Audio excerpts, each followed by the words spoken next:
Hi friends, இன்றைக்கி நம்ம green PRAN recipe எப்படி செய்கிறாங்கிறத பார்க்கலாம். அதுக்கு வந்து ப்ரானை க்ளீன் பண்ணி நம்ம தனியாக எடுத்து வச்சுக்கலாம். அதில் வந்து பார்த்திங்கன்னா கருவேப்பிலை, கொத்தமல்லி, புதினா அரைச்ச விழுது ஒரு 2 ஸ்பூன் சேர்த்துக்கிட்டு, அதுக்கப்புறம் பார்த்திங்கன்னா சின்ன வெங்காயத்தை பொடி பொடியாக கட் பண்ணி சேர்த்துக்கலாம். அதுக்கப்புறம் தக்காளி, இஞ்சி பூண்டு பேஸ்ட்டு, அப்புறம் உப்பு, தேவையான அளவு உப்பு, அதுக்கப்புறம் 1 ஸ்பூன் மிளகாத்தூள், மல்லித்தூள், மஞ்சத்தூள் சேர்த்து மிக்ஸ் பண்ணி அந்த ப்ரானை நம்ம தனியாக எடுத்து வச்சினதுக்கப்புறம் கடாயில் வந்து ஒரு 4 ஸ்பூன் எண்ணெய் ஊற்றிக்கிட்டு அதில் வந்து பட்டை கிராம்பு போட்டு நல்லா தாளிச்சதுக்கப்புறம் ஒரு உருளைக்கிழங்கு, ஒரு கேரட்டை சேர்த்து ஒரு 5 மினிட்ஸ் நல்லா வதக்கினதுக்கப்புறம் நம்ம ஆல்ரெடி நம்ம மிக்ஸ் பண்ணி வச்சுருந்த அந்த ப்ரானையும் அது கூட சேர்த்து ஒன்றா மிக்ஸ் பண்ணி ஒரு 10 மினிட்ஸ் அடுப்பில் வச்சுருந்து நம்ம க்ளோஸ் பண்ணி வச்சுருந்தோம்னா நமக்கு ஒரு சுவையான க்ரீன் ப்ரான் ரெசிபி ரெடி ஆகிடும். இதை நீங்கள் செஞ்சு பாருங்கள் ஃப்ரெண்ட்ஸ், சூப்பராக இருக்கும்.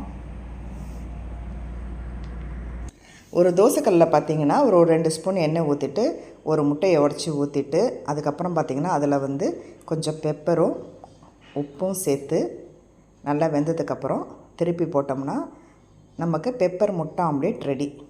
அதுக்கப்புறம் பார்த்திங்கன்னா மண் கடாயை வச்சு அதில் கொஞ்சோண்டு எண்ணெய் ஊற்றினதுக்கப்புறம் வடகம் போட்டு தாளித்ததுக்கப்புறம் பார்த்திங்கன்னா நல்லா கொஞ்சம் ஹீட் ஆனதுக்கப்புறம் அதில் வந்து பெரிய வெங்காயத்தை ஒரு 2 வெங்காயத்தை கட் பண்ணி சேர்த்து பொடி பொடியாக கட் பண்ணி சேர்த்து நல்லா வதக்கினதுக்கப்புறம் ஒரே ஒரு தக்காளி சேர்த்து அதையும் நல்லா வதக்கணும்.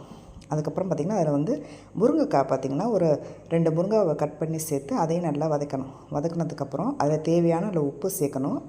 அதுக்கப்புறம் பார்த்திங்கன்னா இஞ்சி பூண்டும் சேர்த்து நல்லா மிக்ஸ் பண்ணிவிட்டு அதை நல்லா வதக்கினதுக்கப்புறம் பார்த்திங்கன்னா அதில் வந்து கொஞ்சம் தேங்காய் விழுதை நம்ம சேர்க்கணும். அந்த தேங்காய் விழுதில் என்னென்னு பார்த்திங்கன்னா தேங்காய், மிளகாத்தூள், மல்லித்தூள், மஞ்சத்தூள் எல்லாம் சேர்த்து மிக்ஸ் பண்ணி அரைச்சி அதை அந்த மண் கடாயில் ஊற்றி நல்லா கொதிக்க வச்சு முருங்கைக்காய் வெந்ததுக்கப்புறம் நமக்கு அடுப்பை ஆஃப் பண்ணிடணும். இதில் வந்து உங்களுக்கு சுவையான முருங்கைக்காய் பொரிச்ச குழம்பு ரெடி. ஓகே ஃப்ரெண்ட்ஸ், இந்த வீடியோ பிடிச்சிருந்தால் லைக் பண்ணுங்கள், சப்ஸ்கிரைப் பண்ணுங்கள். தேங்க்யூ.